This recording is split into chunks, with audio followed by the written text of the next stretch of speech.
بسم اللہ الرحمن الرحیم ایاک نعبد و ایاک نستعین۔ میرے پاکستانیوں، کل میں نے آپ کو سائفر کے متعلق بتایا کہ وہ سائفر کی کہانی کیا تھی۔ میں نے کل بھی اپنی قوم کے سامنے یہ رکھا کہ یہ بجائے ایف آئی اے اس کی انکوائری کرے، اس کی سپریم کورٹ کے چیف جسٹس کو اپنے نیچے ایک پینل بنانا چاہیے اور تب انکوائری کرنی چاہیے۔ اور وہ میں یہ کیوں کہہ رہا ہوں؟ ایف آئی اے کی انکوائری کیسے ہوگی، کیسے اس کی کوئی کریڈیبلٹی ہوگی، جبکہ جس میں ملوث اور یہ ثابت ہوگا، جب بھی ایک صحیح انکوائری ہوگی اس میں ثابت ہوگا کہ جنرل باجوہ کے علاوہ یہ شہباز شریف، آصف زرداری، یہ سب ملوث تھے اس میں۔ کیونکہ جب ہم نے ان کو کہا، اپوزیشن پارٹیز اس وقت، ہم نے کہا دیکھ تو لیں سائفر کو، تاکہ آپ کو پتا تو چلے کہ ایک ملک کی توہین کی جا رہی ہے۔ یہ عمران خان کی توہین نہیں ہے، یہ ملک کی توہین ہے، تو آپ دیکھ تو لیں۔ ایک دم صاف انکار کر دیا، تو اس سے واضح ہو جانا چاہیے کہ اتنا خوف کیا تھا دیکھنے کے لیے، کیونکہ ان کو پہلے ہی پتا تھا کیا ہو رہا ہے۔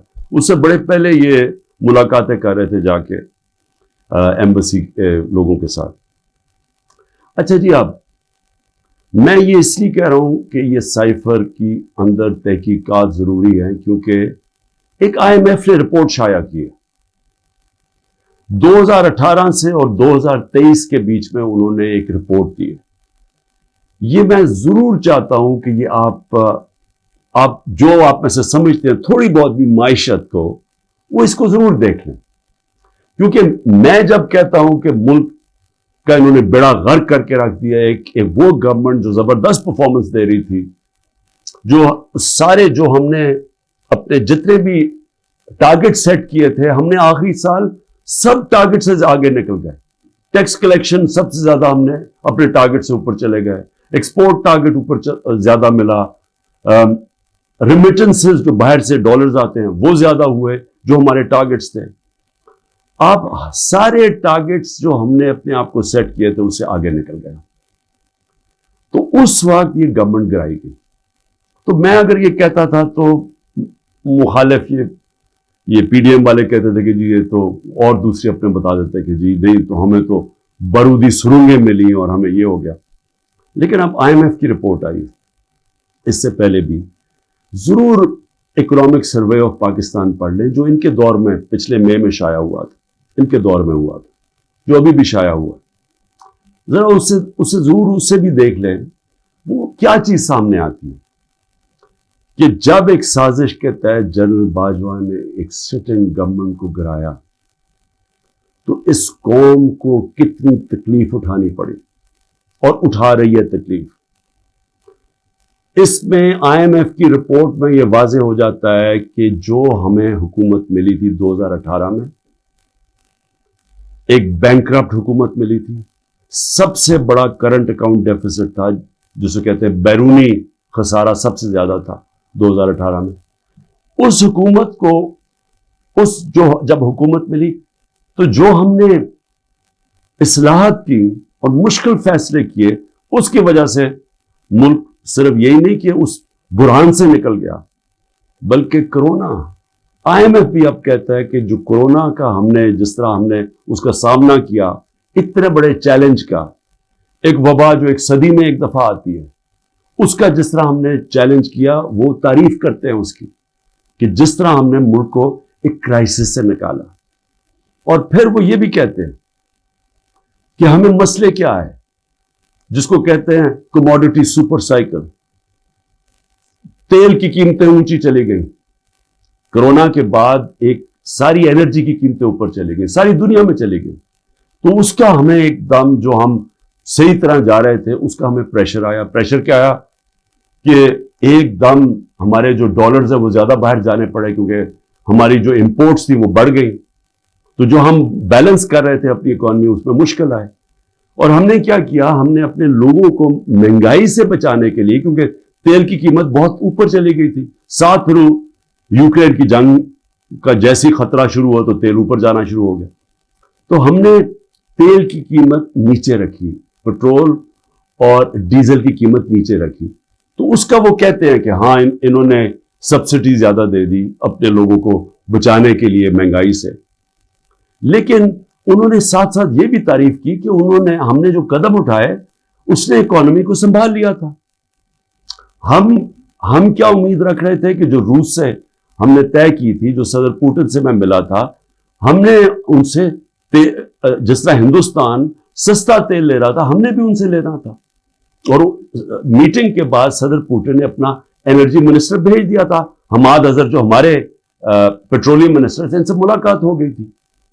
بدقسمتی سے اس وقت حکومت کرائی گئی، اور یہ کہہ رہے ہیں آئی ایم ایف اپنی رپورٹ میں کہتا ہے کہ اس سے پولیٹیکل ڈی اسٹیبلائزیشن سے اکانومی ڈی اسٹیبلائز ہوگی، یعنی جو ہماری معیشت تھی وہ ڈی اسٹیبلائز کا مطلب کہ وہ ایک دم مارکیٹ جو تھی اس کے اندر ایک دم انسرٹنٹی آ گئی۔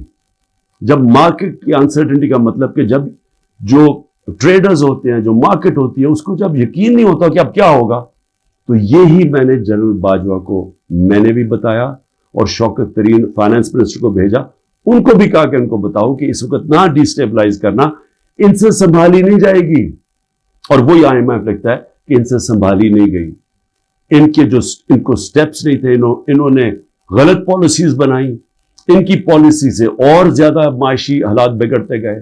اور وہی آئی ایم ایف لکھتا ہے کہ پاکستان کے لیے پچھلے 14 مہینے بڑے تکلیف دہ گزرے۔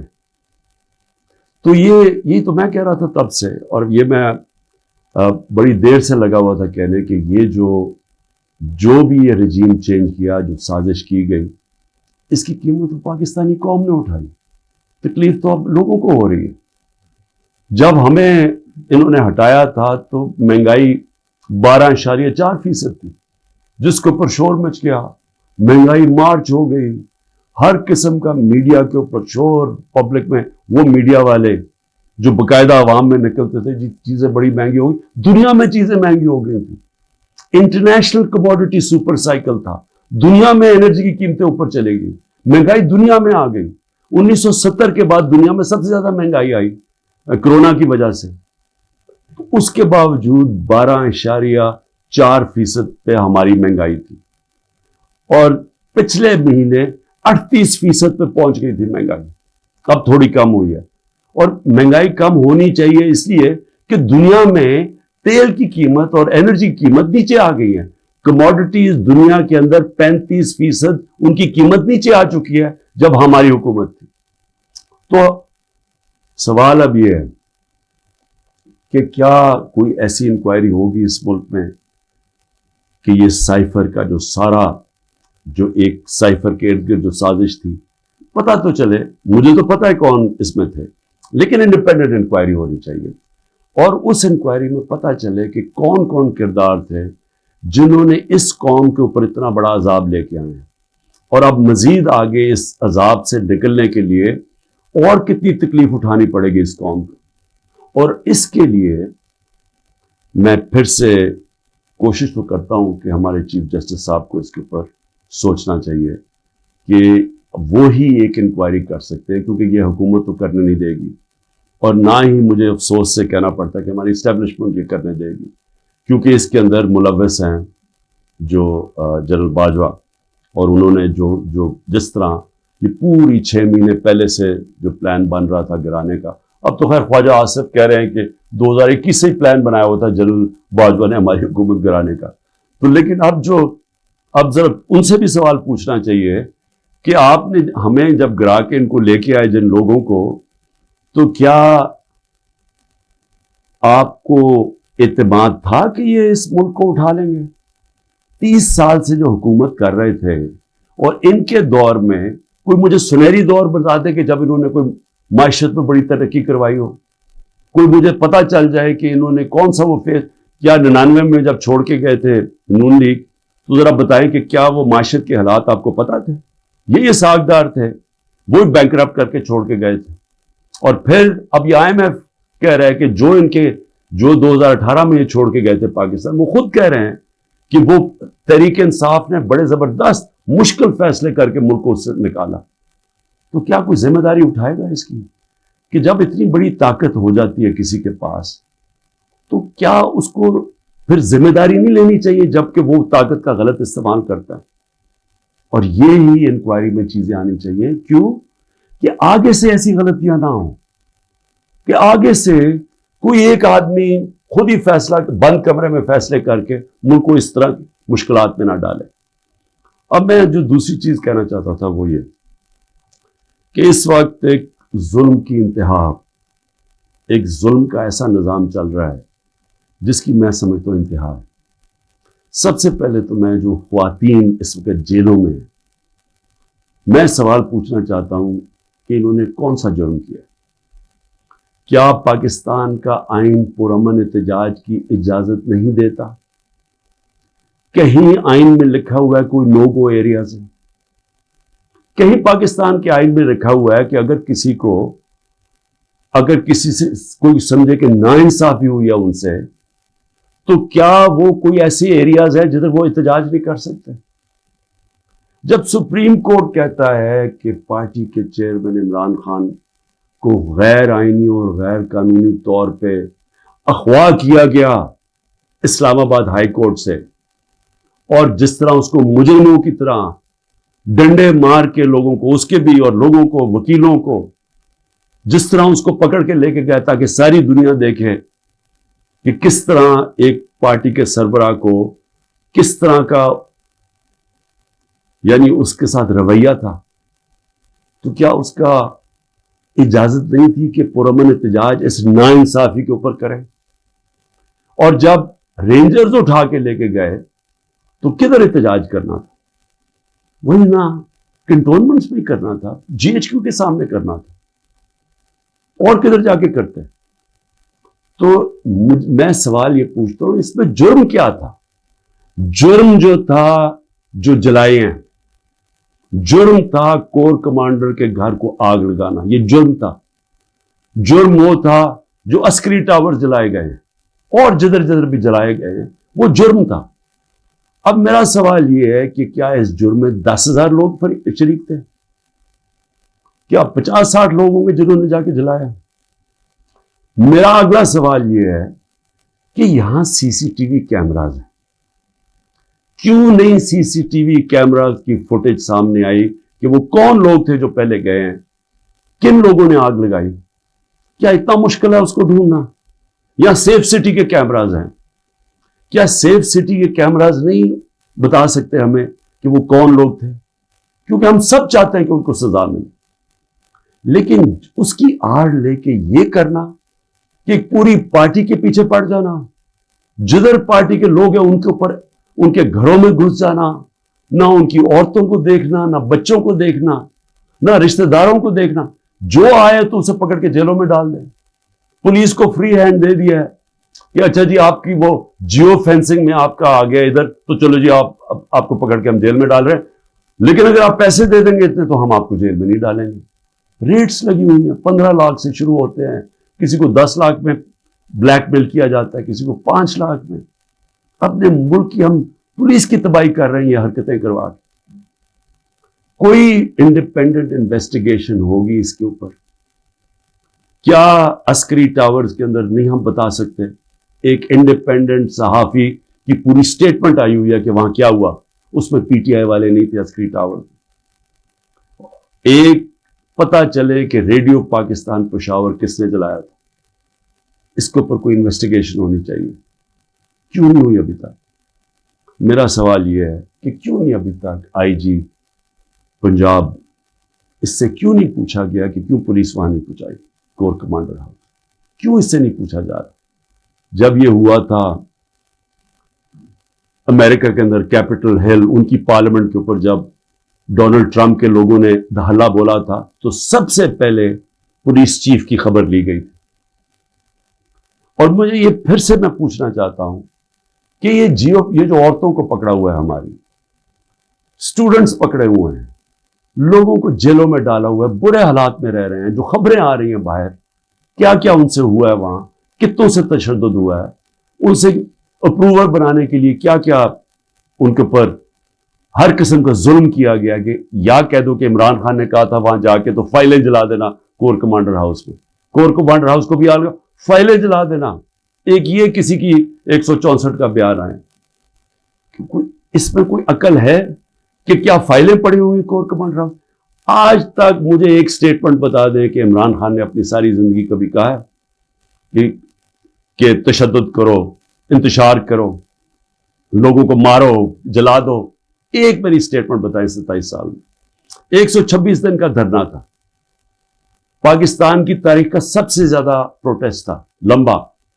بتائیں اس کے اندر کچھ کیا؟ توڑ پھوڑ کی، کچھ جلایا؟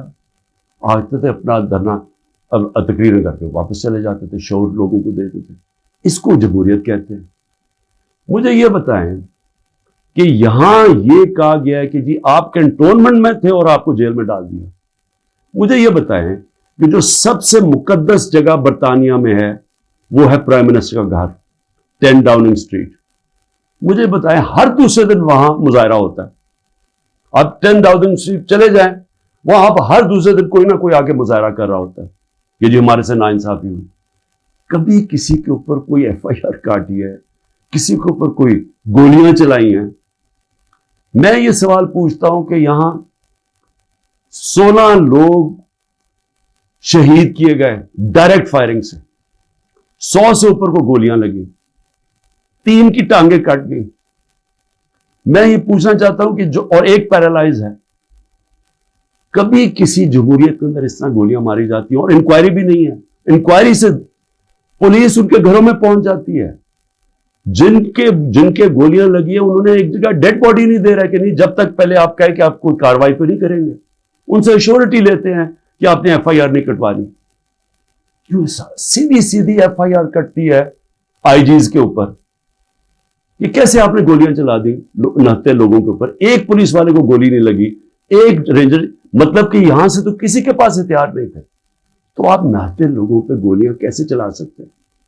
اور پھر آپ کے سامنے فرانس میں ایک لڑکے کو گولی لگی، 4 دن فرانس کے سارے شہروں میں آگ لگی ہوتی ہے، 1000 بلڈنگز اور گاڑیاں جلائی جاتی ہیں، اور کھلے عام لوگ آپ کے سامنے کہ انہوں نے پولیس کو پیٹرول بم مار رہے ہیں. اس کے پولیس نے تو کوئی اور گولی نہیں چلائی، کیونکہ وہاں جمہوریت ہے، آزاد ہیں لوگ. میں یہ پوچھنا چاہتا ہوں کہ کوئی انکوائری ہوگی ان لوگوں کے اوپر جن کے اوپر گولیاں چلائی گئی ہیں، جن لوگوں کی جانیں لی گئی ہیں؟ کیا ہم کسی کو اکاؤنٹبل رکھیں گے؟ کیا اس ملک کے اندر کوئی انصاف کا نظام ہے، یا صرف طاقتور جو مرضی کرنا چاہے جنگل کے قانون کی طرح وہ کر سکتا ہے؟ یہ کیسے ہو سکتا ہے؟ چلے عورتوں کا میں نے شروع میں بات کی، بچوں کو کیوں پکڑ لیتے ہیں؟ ڈاکٹر امجد کا ابھی اس کی مجھے کل میسج آئی، 13 سال کا بیٹا. ڈاکٹر امجد گھر تھا نہیں، 6 دفعہ اس کے گھر چھاپے پڑ چکے. اس کے 13 سال کا بیٹا اور اس کا ایک بھتیجا تھا، وہ کوئی 18 سال، ان کو اٹھا کے لے گئے. ساری رات وہ اس کے اوپر کپڑا ڈال کے 13 سال کے بچے کو پھراتے رہے. لیکن جو اسٹیبلشمنٹ کو فکر کرنے کی بات یہ ہے کہ ہر جگہ پولیس کیا کہتی ہے، جی ہم کچھ نہیں کر سکتے، ہم مجبور ہیں، اوپر سے پیغام آئے ہیں. یعنی یہ جو ہم ظلم کر رہے ہیں یہ ہم نہیں کرنا چاہتے، یہ ہمیں پیچھے سے پیغام آئے. یہ ہر جگہ سے یہ خبر آتی ہے کہ جی ہم تو چھوڑنا چاہتے ہیں لیکن کیا کریں جی، وہ اوپر سے پریشر ڈال رہے ہیں، سارا ڈال رہے ہیں اسٹیبلشمنٹ کے اوپر، ساری نفرت اس کے خلاف کر رہے ہیں. یہ تو کوئی دشمنوں کی ضرورت نہیں ہے. یہ جو سارا ظلم کیا جا رہا ہے یہ اب پولیس اپنے اوپر سے اتار رہی ہے. یہ جو گھروں پہ بھی جاتے جی ہمیں آرڈر ہے کہ گھر توڑ دو، لوٹتے ہیں گھر کہ جی ان کو سبق سکھاؤ. بچوں کو پکڑنا، عورتوں کو پکڑنا. اور یہ حال ہے کہ زمان پاک میں اب یہ حال ہے. ذرا میں آخری بات کر رہا ہوں. زمان پاک میں کیا ہوتا ہے، یا ایک نائی آتا ہے ہر تھوڑی دیر کے بعد، گارڈز بھی ہیں یا کام کرنے والے ہیں، وہ ایک دفعہ آتا ہے ان سب کے بال کاٹ دیتا ہے. وہ 3-3.5 گھنٹے کے لیے 4 گھنٹے تک وہ بیٹھ کے بال کاٹ دیتے. وہ نائی نہ آئے یہاں، سارے پوچھیں کدھر چلا گیا وہ نائی. اس کو جب بھیجا آدمی کہ جی پتا تو چلا تم آئے کیوں رہے، اس نے ہاتھ ایسے پکڑ لیا. کہتے جی میرے پولیس پہنچ گئی اور پولیس نے کہا کہ تم 3.5 گھنٹے زمان پاک میں کیا کر رہے تھے؟ اس نے ہاتھ چھوڑ لیا کہ جی میں نہیں آ سکتا. تو یعنی یہ حالات ہے کہ زبان پاک میں آنا جرم ہو گیا. یہ کدھر پہنچ گئے ہم؟ یہ ایک پولیٹیکل پارٹی ہے. عمران خان ایک پولیٹیشین ہے, ایک غدار نہیں ہے. اس کا جینا مرنا اس ملک میں ہے. جو لوگ آج اوپر بٹھائے ہوئے ہیں, میں انشاءاللہ کل پورا توشہ خانہ کا بتاؤں گا, کیونکہ اس میں جلدی شروع میں جس طرح بتایا کوشش کر رہی ہے کہ کسی طرح اس کو ڈسکوالیفائی کریں یا جیل میں ڈالیں. یہ سائفر آ گیا, توشہ خانہ آ گیا, یہ باقی سارے جو 180 کیسز ہیں. لیکن وہ جو لوگ اوپر بٹھائے ہوئے ہیں, کوئی دیکھا ہے ان لوگوں کا کون ہے وہ؟ یہ اس کی قوم کے بڑے بڑے مجرم ہیں. وہ لوگ ہیں جو 30 سال سے جرم کر رہے ہیں, جن کے اوپر اتنی فائلیں ہیں ان کی چوریوں کے اوپر. تو میں کل ان کا بھی ذرا آپ کو بتاؤں گا کہ ان کے توشہ خانہ میں, کیونکہ مجھے تو پہلی دفعہ پتا چلا ہے, میں نے تو توشہ خانہ کا ریکارڈ جو لاہور ہائی کورٹ نے ملایا, میں نے پہلی دفعہ ریکارڈ دیکھا ہے, تو اس میں تو بڑے انکشاف ہوئے ہیں. تو میں انشاءاللہ کل آپ سے بات کروں گا. لیکن میں صرف آخر میں یہ کہنا چاہتا ہوں, اس ملک کو تباہ نہ کریں.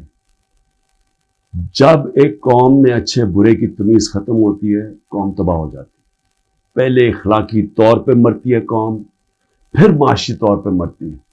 سارے جو دنیا کی بڑی بڑی ریاستیں تھیں, رومن ایمپائر, مسلمانوں کا مغل ایمپائر, یہ جو عثمانیہ سلطنت, یہ ساری ختم ہونے سے پہلے ان کے اندر اخلاقی طور پہ یہ قومیں مری تھی. اس کے بعد یہ ختم ہوئے تھے, ملک ٹوٹے تھے. دیکھیں, لوگوں سے زبردستی بیان لینا, 164 کا بیان لے کے ان کو رکھ کے ان کو بلیک میل کرنا, ان کے بچوں سے بلیک میل کرنا, فائلوں سے بلیک میل کرنا, یہ ہم جھوٹ کو سچ کراتے کراتے ہم کیا دیکھ رہے ہیں کہ یہ ملک کو کتنا بڑا نقصان ہو رہا ہے. اور مجھے صرف یہ فکر پڑی ہوئی, سب چیز کے لیے میں تیار ہوں. میں بار بار, مجھے پتا ہے کہ انہوں نے پوری کوشش کرنی ہے کہ کیئر ٹیکر آنے سے پہلے اس کو جیل میں ڈالیں, میں اس کے لیے تیار ہوں. لیکن کیا ملک کا ہم سوچ رہے ہیں؟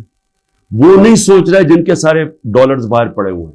سوچ ہمیں, ہماری طرح کے لوگوں کو سوچنا چاہیے جن کا جینا مرنا پاکستان میں. پاکستان زندہ باد. بسم اللہ الرحمن الرحیم. ایاک نعبد و ایاک نستعین. میرے پاکستانیوں, کل میں نے آپ کو سائفر کے متعلق بتایا کہ وہ سائفر کی کہانی کیا تھی. میں نے کل بھی اپنی قوم کے سامنے یہ رکھا کہ یہ بجائے FIA اس کی انکوائری کرے, اس کی سپریم کورٹ کے چیف جسٹس کو اپنے نیچے ایک پینل بنانا چاہیے اور تب انکوائری کرنی چاہیے. اور وہ میں یہ کیوں کہہ رہا ہوں؟ FIA کی انکوائری کیسے ہوگی, کیسے اس کی کوئی کریڈیبلٹی ہوگی, جبکہ جس میں ملوث, اور یہ ثابت ہوگا جب بھی ایک صحیح انکوائری ہوگی, اس میں ثابت ہوگا کہ جنرل باجوہ کے علاوہ یہ شہباز شریف, آصف زرداری, یہ سب ملوث تھے اس میں. کیونکہ جب ہم نے ان کو کہا, اپوزیشن پارٹیز اس وقت, ہم نے کہا دیکھ تو لیں سائفر کو, تاکہ آپ کو پتا تو چلے کہ ایک ملک کی توہین کی جا رہی ہے. یہ عمران خان کی توہین نہیں ہے, یہ ملک کی توہین ہے. تو آپ دیکھ تو لیں. ایک دم صاف انکار کر دیا. تو اس سے واضح ہو جانا چاہیے کہ اتنا خوف کیا تھا دیکھنے کے لیے, کیونکہ ان کو پہلے ہی پتا تھا کیا ہو رہا ہے. اس سے بڑے پہلے یہ ملاقاتیں کر رہے تھے جا کے ایمبیسی کے لوگوں کے ساتھ. اچھا جی, اب میں یہ اس لیے کہہ رہا ہوں کہ یہ سائفر کی اندر تحقیقات ضروری ہیں, کیونکہ ایک IMF نے رپورٹ شائع کی ہے 2018 سے اور 2023 کے بیچ میں. انہوں نے ایک رپورٹ دی ہے. یہ میں ضرور چاہتا ہوں کہ یہ آپ جو آپ میں سے سمجھتے ہیں تھوڑی بہت بھی معیشت کو, وہ اس کو ضرور دیکھ لیں. کیونکہ میں جب کہتا ہوں کہ ملک کا انہوں نے بیڑا غرق کر کے رکھ دیا ہے, کہ وہ گورنمنٹ جو زبردست پرفارمنس دے رہی تھی, جو سارے جو ہم نے اپنے جتنے بھی ٹارگٹ سیٹ کیے تھے, ہم نے آخری سال سب ٹارگٹ سے آگے نکل گئے. ٹیکس کلیکشن سب سے زیادہ ہم نے اپنے ٹارگٹ سے اوپر چلے گئے, ایکسپورٹ ٹارگٹ اوپر زیادہ ملا, ریمیٹنسز جو باہر سے ڈالرز آتے ہیں وہ زیادہ ہوئے جو ہمارے ٹارگٹس تھے. آپ سارے ٹارگٹس جو ہم نے اپنے آپ کو سیٹ کیے تھے اس سے آگے نکل گیا. تو اس وقت یہ گورنمنٹ گرائی گئی. تو میں اگر یہ کہتا تھا تو مخالف یہ پی ڈی ایم والے کہتے تھے کہ جی یہ تو اور دوسرے اپنے بتا دیتے کہ جی نہیں تو ہمیں تو بارودی سرنگیں ملی اور ہمیں یہ ہو گیا.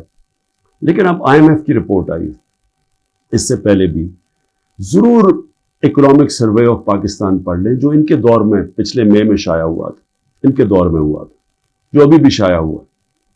ذرا اس سے بھی دیکھ لیں وہ کیا چیز سامنے آتی ہے کہ جب ایک سازش کے تحت جنرل باجوہ نے ایک سٹنگ گورنمنٹ کو گرایا تو اس قوم کو کتنی تکلیف اٹھانی پڑی اور اٹھا رہی ہے تکلیف. اس میں آئی ایم ایف کی رپورٹ میں یہ واضح ہو جاتا ہے کہ جو ہمیں حکومت ملی تھی 2018 میں, ایک بینکرپٹ حکومت ملی تھی, سب سے بڑا کرنٹ اکاؤنٹ ڈیفیسٹ تھا جسے کہتے ہیں بیرونی خسارہ سب سے زیادہ تھا 2018 میں. اس حکومت کو جب حکومت ملی تو جو ہم نے اصلاحات کی اور مشکل فیصلے کیے اس کی وجہ سے ملک صرف یہی نہیں کہ اس بحران سے نکل گیا بلکہ کرونا. آئی ایم ایف بھی اب کہتا ہے کہ جو کرونا کا جس طرح ہم نے اس کا سامنا کیا, اتنے بڑے چیلنج کا, ایک وبا جو ایک صدی میں ایک دفعہ آتی ہے, اس کا جس طرح ہم نے چیلنج کیا وہ تعریف کرتے ہیں اس کی کہ جس طرح ہم نے ملک کو ایک کرائسس سے نکالا. اور پھر وہ یہ بھی کہتے ہیں کہ ہمیں مسئلے کیا ہے جس کو کہتے ہیں کموڈٹی سپر سائیکل. تیل کی قیمتیں اونچی چلی گئی, کرونا کے بعد ایک ساری انرجی کی قیمتیں اوپر چلی گئی, ساری دنیا میں چلی گئی. تو اس کا ہمیں ایک دم جو ہم صحیح طرح جا رہے تھے اس کا ہمیں پریشر آیا. پریشر کیا آیا کہ ایک دم ہمارے جو ڈالرز ہیں وہ زیادہ باہر جانے پڑے کیونکہ ہماری جو امپورٹس تھی وہ بڑھ گئی. تو جو ہم بیلنس کر رہے تھے اپنی اکانومی اس میں مشکل آئے. اور ہم نے کیا کیا, ہم نے اپنے لوگوں کو مہنگائی سے بچانے کے لیے, کیونکہ تیل کی قیمت بہت اوپر چلی گئی تھی, ساتھ پھر یوکرین کی جنگ کا جیسی خطرہ شروع ہوا تو تیل اوپر جانا شروع ہو گیا. تو ہم نے تیل کی قیمت نیچے رکھی, پٹرول اور ڈیزل کی قیمت نیچے رکھی. تو اس کا وہ کہتے ہیں کہ ہاں انہوں نے سبسڈی زیادہ دے دی اپنے لوگوں کو بچانے کے لیے مہنگائی سے. لیکن انہوں نے ساتھ ساتھ یہ بھی تعریف کی کہ ہم نے جو قدم اٹھائے اس نے اکانومی کو سنبھال لیا تھا. ہم کیا امید رکھ رہے تھے کہ جو روس سے ہم نے طے کی تھی, جو صدر پوٹن سے میں ملا تھا, ہم نے ان سے جس طرح ہندوستان سستا تیل لے رہا تھا ہم نے بھی ان سے لینا تھا. اور میٹنگ کے بعد صدر پوٹن نے اپنا انرجی منسٹر بھیج دیا تھا, حماد اظہر جو ہمارے پیٹرولیم منسٹر تھے, ان سے ملاقات ہو گئی تھی. بدقسمتی سے اس وقت حکومت کرائی گئی. اور یہ کہہ رہے ہیں آئی ایم ایف اپنی رپورٹ میں کہتا ہے کہ اس سے پولیٹیکل ڈی سٹیبلائزیشن سے اکانومی ڈی سٹیبلائز ہوگی. یعنی جو ہماری معیشت تھی وہ ڈی سٹیبلائز کا مطلب کہ وہ ایک دم مارکیٹ جو تھی اس کے اندر ایک دم انسرٹنٹی آ گئی. جب مارکیٹ کی انسرٹنٹی کا مطلب کہ جب جو ٹریڈرز ہوتے ہیں, جو مارکیٹ ہوتی ہے, اس کو جب یقین نہیں ہوتا کہ اب کیا ہوگا, تو یہی میں نے جنرل باجوہ کو میں نے بھی بتایا اور شوکت ترین فائنانس منسٹر کو بھیجا, ان کو بھی کہا کہ ان کو بتاؤ کہ اس وقت نہ ڈی سٹیبلائز کرنا, ان سے سنبھالی نہیں جائے گی. اور وہی آئی ایم ایف لگتا ہے کہ ان سے سنبھالی نہیں گئی. ان کو سٹیپس نہیں تھے, انہوں نے غلط پالیسیز بنائی, ان کی پالیسی سے اور زیادہ معاشی حالات بگڑتے گئے. اور وہی آئی ایم ایف لکھتا ہے کہ پاکستان کے لیے پچھلے 14 مہینے بڑے تکلیف دہ گزرے. تو یہ تو میں کہہ رہا تھا تب سے, اور یہ میں بڑی دیر سے لگا ہوا تھا کہنے کہ یہ جو بھی یہ رجیم چینج کیا, جو سازش کی گئی, اس کی قیمت پاکستانی قوم نے اٹھائی. تکلیف تو اب لوگوں کو ہو رہی ہے. جب ہمیں انہوں نے ہٹایا تھا تو مہنگائی 12.4% تھی, جس کے اوپر شور مچ گیا, مہنگائی مارچ ہو گئی, ہر قسم کا میڈیا کے اوپر شور, پبلک میں وہ میڈیا والے جو باقاعدہ عوام میں نکلتے تھے جی چیزیں بڑی مہنگی ہو گئی, دنیا میں چیزیں مہنگی ہو گئی تھی, انٹرنیشنل کموڈٹی سپر سائیکل تھا, دنیا میں انرجی کی قیمتیں اوپر چلے گی، مہنگائی دنیا میں آ گئی۔ 1970 کے بعد دنیا میں سب سے زیادہ مہنگائی آئی کرونا کی وجہ سے، اس کے باوجود 12.4% پہ ہماری مہنگائی تھی، اور پچھلے مہینے 38% پہ پہنچ گئی تھی مہنگائی، اب تھوڑی کم ہوئی ہے۔ اور مہنگائی کم ہونی چاہیے اس لیے کہ دنیا میں تیل کی قیمت اور انرجی کی قیمت نیچے آ گئی ہے۔ کموڈٹیز دنیا کے اندر 35% ان کی قیمت نیچے آ چکی ہے جب ہماری حکومت تھی۔ تو سوال اب یہ ہے کہ کیا کوئی ایسی انکوائری ہوگی اس ملک میں کہ یہ سائفر کا جو سارا جو ایک سائفر کے ارد گرد جو سازش تھی، پتا تو چلے، مجھے تو پتا ہے کون اس میں تھے، لیکن انڈیپینڈنٹ انکوائری ہونی چاہیے، اور اس انکوائری میں پتا چلے کہ کون کون کردار تھے جنہوں نے اس قوم کے اوپر اتنا بڑا عذاب لے کے آئے ہیں، اور اب مزید آگے اس عذاب سے نکلنے کے لیے اور کتنی تکلیف اٹھانی پڑے گی اس قوم کو۔ اور اس کے لیے میں پھر سے کوشش تو کرتا ہوں کہ ہمارے چیف جسٹس صاحب کو اس کے اوپر سوچنا چاہیے کہ وہ ہی ایک انکوائری کر سکتے ہیں، کیونکہ یہ حکومت تو کرنے نہیں دے گی، اور نہ ہی مجھے افسوس سے کہنا پڑتا کہ ہماری اسٹیبلشمنٹ یہ کرنے دے گی، کیونکہ اس کے اندر ملوث ہیں جو جنرل باجوہ، اور انہوں نے جو جس طرح یہ پوری 6 مہینے پہلے سے جو پلان بن رہا تھا گرانے کا، اب تو خیر خواجہ آصف کہہ رہے ہیں کہ 2021 سے ہی پلان بنایا ہوا تھا جنرل باجوہ نے ہماری حکومت گرانے کا، تو لیکن اب ذرا ان سے بھی سوال پوچھنا چاہیے کہ آپ نے ہمیں جب گرا کے ان کو لے کے آئے جن لوگوں کو، تو کیا آپ کو اعتماد تھا کہ یہ اس ملک کو اٹھا لیں گے؟ 30 سال سے جو حکومت کر رہے تھے، اور ان کے دور میں کوئی مجھے سنہری دور بتا دے کہ جب انہوں نے کوئی معیشت میں بڑی ترقی کروائی ہو، کوئی مجھے پتا چل جائے کہ انہوں نے کون سا وہ فیس، کیا 99 میں جب چھوڑ کے گئے تھے نون لیگ، تو ذرا بتائیں کہ کیا وہ معیشت کے حالات آپ کو پتا تھے؟ یہ ساکھدار تھے، وہ بینکرپٹ کر کے چھوڑ کے گئے تھے، اور پھر اب یہ IMF کہہ رہا ہے کہ جو 2018 میں یہ چھوڑ کے گئے تھے پاکستان، وہ خود کہہ رہے ہیں کہ وہ تحریک انصاف نے بڑے زبردست مشکل فیصلے کر کے ملک کو اس سے نکالا۔ تو کیا کوئی ذمہ داری اٹھائے گا اس کی کہ جب اتنی بڑی طاقت ہو جاتی ہے کسی کے پاس، تو کیا اس کو پھر ذمہ داری نہیں لینی چاہیے جبکہ وہ طاقت کا غلط استعمال کرتا ہے؟ اور یہی انکوائری میں چیزیں آنی چاہیے، کیوں کہ آگے سے ایسی غلطیاں نہ ہوں کہ آگے سے کوئی ایک آدمی خود ہی فیصلہ بند کمرے میں فیصلے کر کے ملک کو اس طرح مشکلات میں نہ ڈالے۔ اب میں جو دوسری چیز کہنا چاہتا تھا وہ یہ کہ اس وقت ایک ظلم کی انتہا، ایک ظلم کا ایسا نظام چل رہا ہے جس کی میں سمجھتا ہوں انتہا ہے۔ سب سے پہلے تو میں جو خواتین اس وقت جیلوں میں ہیں، میں سوال پوچھنا چاہتا ہوں کہ انہوں نے کون سا جرم کیا؟ کیا پاکستان کا آئین پرامن احتجاج کی اجازت نہیں دیتا؟ کہیں آئین میں لکھا ہوا ہے کوئی نو گو ایریاز ہے؟ کہیں پاکستان کے آئین میں لکھا ہوا ہے کہ اگر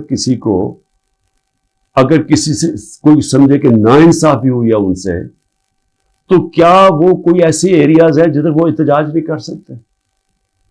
جب سپریم کورٹ کہتا ہے کہ پارٹی کے چیئرمین عمران خان کو غیر آئینی اور غیر قانونی طور پہ اغوا کیا گیا اسلام آباد ہائی کورٹ سے، اور جس طرح اس کو مجرموں کی طرح ڈنڈے مار کے لوگوں کو، اس کے بھی اور لوگوں کو، وکیلوں کو، جس طرح اس کو پکڑ کے لے کے گیا تاکہ ساری دنیا دیکھے کہ کس طرح ایک پارٹی کے سربراہ کو کس طرح کا یعنی اس کے ساتھ رویہ تھا، تو کیا اس کا اجازت نہیں تھی کہ پرامن احتجاج اس ناانصافی کے اوپر کرے؟ اور جب رینجرز اٹھا کے لے کے گئے تو کدھر احتجاج کرنا تھا؟ وہی نہ کنٹونمنٹس میں کرنا تھا، GHQ کے سامنے کرنا تھا، اور کدھر جا کے کرتے؟ تو میں سوال یہ پوچھتا ہوں اس میں جرم کیا تھا؟ جرم جو تھا جو جلائے ہیں، جرم تھا کور کمانڈر کے گھر کو آگ لگانا، یہ جرم تھا۔ جرم وہ تھا جو عسکری ٹاور جلائے گئے ہیں اور جدھر جدھر بھی جلائے گئے ہیں، وہ جرم تھا۔ اب میرا سوال یہ ہے کہ کیا اس جرم میں 10,000 لوگ شریک تھے؟ کیا 50-60 لوگ ہوں گے جنہوں نے جا کے جلایا؟ میرا اگلا سوال یہ ہے کہ یہاں سی سی ٹی وی کیمراز ہیں، کیوں نہیں سی سی ٹی وی کیمراز کی فوٹیج سامنے آئی کہ وہ کون لوگ تھے جو پہلے گئے ہیں، کن لوگوں نے آگ لگائی؟ کیا اتنا مشکل ہے اس کو ڈھونڈنا؟ یا سیف سٹی کے کیمراز ہیں، کیا سیف سٹی کے کیمراز نہیں بتا سکتے ہمیں کہ وہ کون لوگ تھے؟ کیونکہ ہم سب چاہتے ہیں کہ ان کو سزا ملے، لیکن اس کی آڑ لے کے یہ کرنا کہ پوری پارٹی کے پیچھے پڑ جانا، جدھر پارٹی کے لوگ ہیں ان کے اوپر، ان کے گھروں میں گھس جانا، نہ ان کی عورتوں کو دیکھنا، نہ بچوں کو دیکھنا، نہ رشتہ داروں کو دیکھنا، جو آئے تو اسے پکڑ کے جیلوں میں ڈال دیں۔ پولیس کو فری ہینڈ دے دیا ہے کہ اچھا جی آپ کی وہ جیو فینسنگ میں آپ کا آ گیا ادھر، تو چلو جی آپ کو پکڑ کے ہم جیل میں ڈال رہے ہیں، لیکن اگر آپ پیسے دے دیں گے اتنے تو ہم آپ کو جیل میں نہیں ڈالیں گے۔ ریٹس لگی ہوئی ہیں، 15 لاکھ سے شروع ہوتے ہیں، کسی کو 10 لاکھ میں بلیک میل کیا جاتا ہے، کسی کو 5 لاکھ میں۔ اپنے ملک کی ہم پولیس کی تباہی کر رہے ہیں یہ حرکتیں کروا کے۔ کوئی انڈیپینڈنٹ انویسٹیگیشن ہوگی اس کے اوپر؟ کیا عسکری ٹاورز کے اندر نہیں ہم بتا سکتے؟ ایک انڈیپینڈنٹ صحافی کی پوری سٹیٹمنٹ آئی ہوئی ہے کہ وہاں کیا ہوا، اس میں پی ٹی آئی والے نہیں تھے عسکری ٹاور۔ ایک پتا چلے کہ ریڈیو پاکستان پشاور کس نے جلایا تھا، اس کے اوپر کوئی انویسٹیگیشن ہونی چاہیے۔ کیوں نہیں ہوئی ابھی تک؟ میرا سوال یہ ہے کہ کیوں نہیں ابھی تک آئی جی پنجاب اس سے کیوں نہیں پوچھا گیا کہ کیوں پولیس وہاں نہیں پہنچائی، کور کمانڈر ہاؤس کیوں اس سے نہیں پوچھا جا رہا؟ جب یہ ہوا تھا امریکہ کے اندر کیپٹل ہل، ان کی پارلیمنٹ کے اوپر جب ڈونلڈ ٹرمپ کے لوگوں نے ہلا بولا تھا تو سب سے پہلے پولیس چیف کی خبر لی گئی تھی۔ اور مجھے یہ پھر سے میں پوچھنا چاہتا ہوں کہ یہ جو عورتوں کو پکڑا ہوا ہے، ہماری سٹوڈنٹس پکڑے ہوئے ہیں، لوگوں کو جیلوں میں ڈالا ہوا ہے، برے حالات میں رہ رہے ہیں، جو خبریں آ رہی ہیں باہر، کیا کیا ان سے ہوا ہے، وہاں کتوں سے تشدد ہوا ہے، ان سے اپروور بنانے کے لیے کیا کیا ان کے اوپر ہر قسم کا ظلم کیا گیا، کہ یا کہہ دو کہ عمران خان نے کہا تھا وہاں جا کے تو فائلیں جلا دینا کور کمانڈر ہاؤس میں، کور کمانڈر ہاؤس کو بھی آ گیا فائلیں جلا دینا۔ ایک یہ کسی کی 164 کا بیان آئے، اس میں کوئی عقل ہے کہ کیا فائلیں پڑی ہوئی کور کمانڈر ہاؤس؟ آج تک مجھے ایک سٹیٹمنٹ بتا دیں کہ عمران خان نے اپنی ساری زندگی کبھی کہا ہے کہ تشدد کرو، انتشار کرو، لوگوں کو مارو، جلا دو؟ ایک میری سٹیٹمنٹ بتائیں 27 سال میں۔ 126 دن کا دھرنا تھا، پاکستان کی تاریخ کا سب سے زیادہ پروٹیسٹ تھا، لمبا، بتائیں اس کے اندر کچھ کیا؟ توڑ پھوڑ کی، کچھ جلایا؟ آتے تھے اپنا دھرنا، اب تقریریں کر کے واپس چلے جاتے تھے، شعور لوگوں کو دیتے تھے۔ اس کو جمہوریت کہتے ہیں؟ مجھے یہ بتائیں کہ یہاں یہ کہا گیا ہے کہ جی آپ کنٹونمنٹ میں تھے اور آپ کو جیل میں ڈال دیا۔ مجھے یہ بتائیں کہ جو سب سے مقدس جگہ برطانیہ میں ہے وہ ہے پرائم منسٹر کا گھر، 10 ڈاؤننگ اسٹریٹ۔ مجھے بتائیں ہر دوسرے دن وہاں مظاہرہ ہوتا ہے۔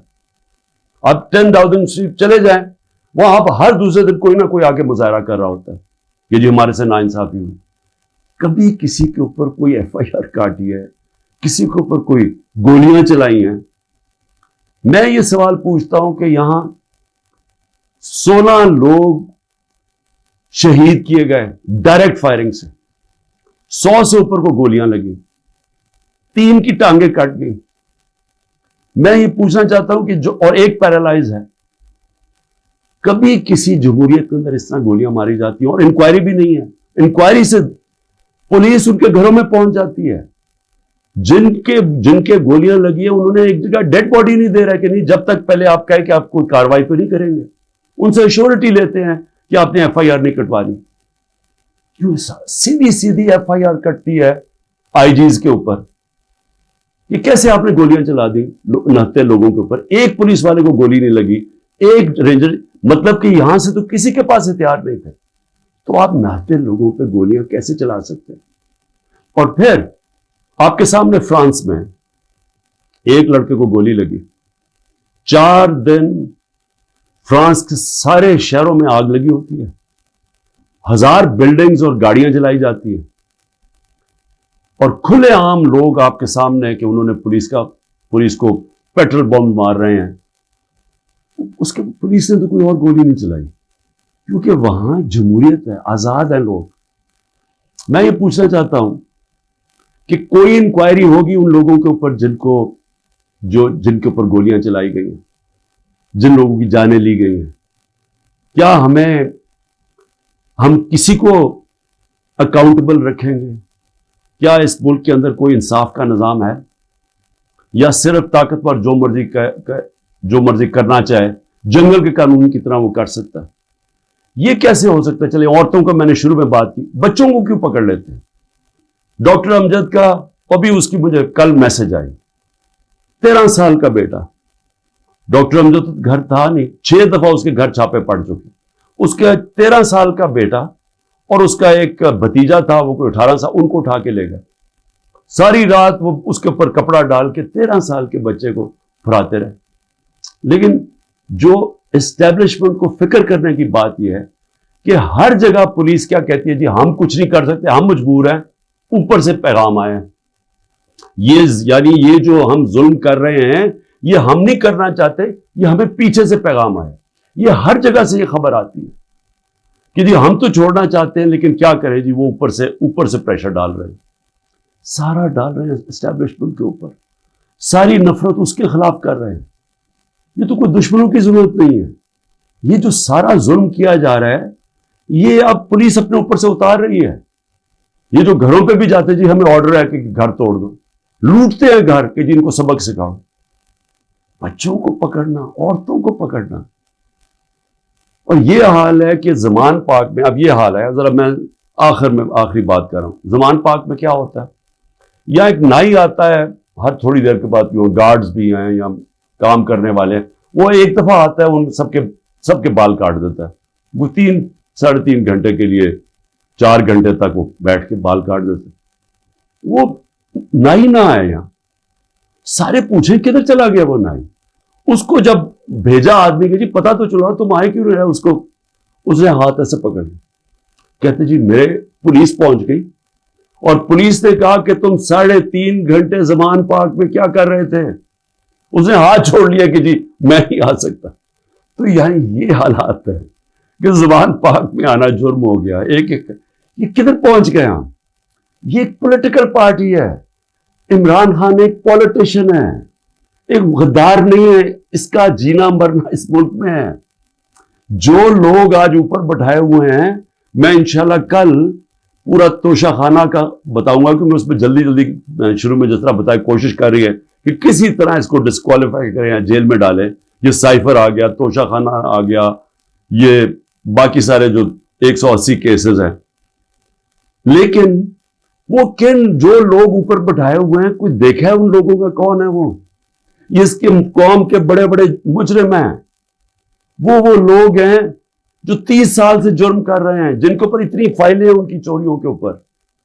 تو میں کل ان کا بھی ذرا آپ کو بتاؤں گا کہ ان کے توشہ خانہ میں، کیونکہ مجھے تو پہلی دفعہ پتا چلا ہے، میں نے تو توشہ خانہ کا ریکارڈ جو لاہور ہائی کورٹ نے ملایا، میں نے پہلی دفعہ ریکارڈ دیکھا ہے، تو اس میں تو بڑے انکشاف ہوئے ہیں، تو میں انشاءاللہ کل آپ سے بات کروں گا۔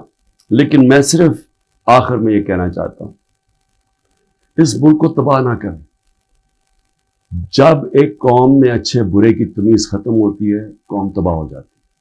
پہلے اخلاقی طور پہ مرتی ہے قوم، پھر معاشی طور پہ مرتی ہے۔ سارے جو دنیا کی بڑی بڑی ریاستیں تھیں، رومن امپائر، مسلمانوں کا مغل امپائر، یہ جو عثمانیہ سلطنت، یہ ساری ختم ہونے سے پہلے ان کے اندر اخلاقی طور پہ یہ قومیں مری تھی، اس کے بعد یہ ختم ہوئے تھے، ملک ٹوٹے تھے۔ دیکھیں، لوگوں سے زبردستی بیان لینا، 164 کا بیان لے کے ان کو رکھ کے ان کو بلیک میل کرنا، ان کے بچوں سے بلیک میل کرنا، فائلوں سے بلیک میل کرنا، یہ ہم جھوٹ کو سچ کراتے کراتے ہم کیا دیکھ رہے ہیں کہ یہ ملک کو کتنا بڑا نقصان ہو رہا ہے۔ اور مجھے صرف یہ فکر پڑی ہوئی، سب چیز کے لیے میں تیار ہوں۔ میں بار بار، مجھے پتا ہے کہ انہوں نے پوری کوشش کرنی ہے کہ کیئر ٹیکر آنے سے پہلے اس کو جیل میں ڈالیں، میں اس کے لیے تیار ہوں، لیکن کیا ملک کا ہم سوچ رہے ہیں؟ وہ نہیں سوچ رہے جن کے سارے ڈالرز باہر پڑے ہوئے ہیں. سوچ ہمیں ہماری طرح کے لوگوں کو سوچنا چاہیے جن کا جینا مرنا پاکستان میں. پاکستان زندہ باد. بسم اللہ الرحمن الرحیم. ایاک نعبد و ایاک نستعین. میرے پاکستانیوں، کل میں نے آپ کو سائفر کے متعلق بتایا کہ وہ سائفر کی کہانی کیا تھی. میں نے کل بھی اپنی قوم کے سامنے یہ رکھا کہ یہ بجائے ایف آئی اے اس کی انکوائری کرے، اس کی سپریم کورٹ کے چیف جسٹس کو اپنے نیچے ایک پینل بنانا چاہیے اور تب انکوائری کرنی چاہیے. اور وہ میں یہ کیوں کہہ رہا ہوں؟ ایف آئی اے کی انکوائری کیسے ہوگی، کیسے اس کی کوئی کریڈیبلٹی ہوگی جبکہ جس میں ملوث، اور یہ ثابت ہوگا جب بھی ایک صحیح انکوائری ہوگی اس میں ثابت ہوگا کہ جنرل باجوہ کے علاوہ یہ شہباز شریف، آصف زرداری، یہ سب ملوث تھے اس میں.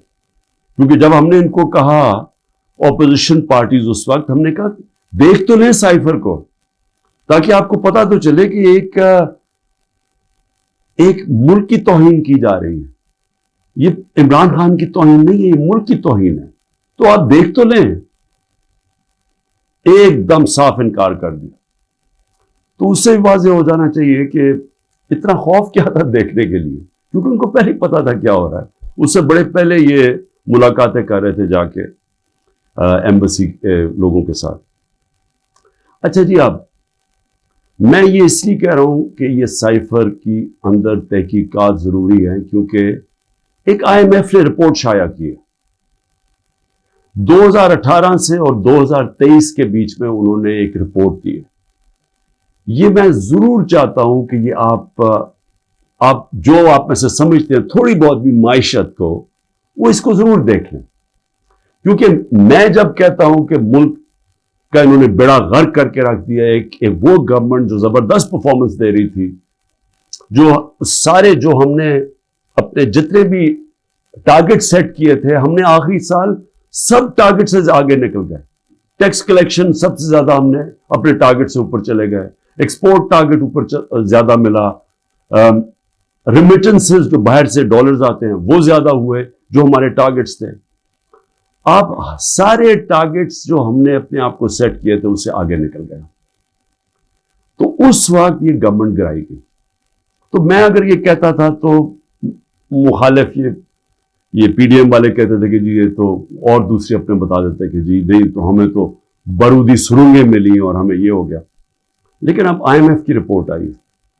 اس سے پہلے بھی ضرور اکنامک سروے آف پاکستان پڑھ لیں جو ان کے دور میں پچھلے مئی میں شائع ہوا تھا، ان کے دور میں ہوا تھا، جو ابھی بھی شائع ہوا.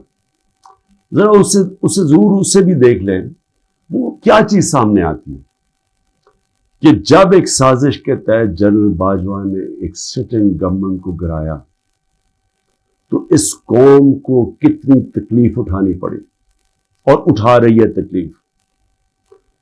اس میں آئی ایم ایف کی رپورٹ میں یہ واضح ہو جاتا ہے کہ جو ہمیں حکومت ملی تھی 2018 میں،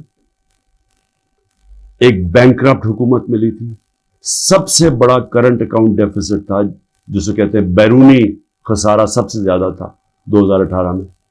اس حکومت کو جب حکومت ملی تو جو ہم نے اصلاحات کی اور مشکل فیصلے کیے اس کی وجہ سے ملک صرف یہی نہیں کہ اس بحران سے نکل گیا بلکہ کرونا.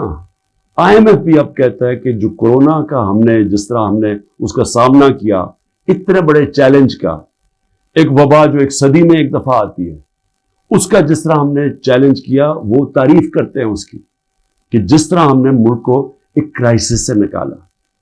اور پھر وہ یہ بھی کہتے ہیں کہ ہمیں مسئلے کیا ہے جس کو کہتے ہیں کموڈٹی سپر سائیکل.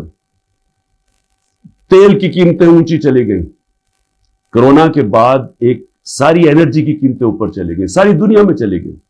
تو اس کا ہمیں ایک دم جو ہم صحیح طرح جا رہے تھے اس کا ہمیں پریشر آیا. پریشر کیا آیا کہ ایک دم ہمارے جو ڈالرز ہیں وہ زیادہ باہر جانے پڑے کیونکہ ہماری جو امپورٹس تھی وہ بڑھ گئی. تو جو ہم بیلنس کر رہے تھے اپنی اکانومی اس میں مشکل آئے.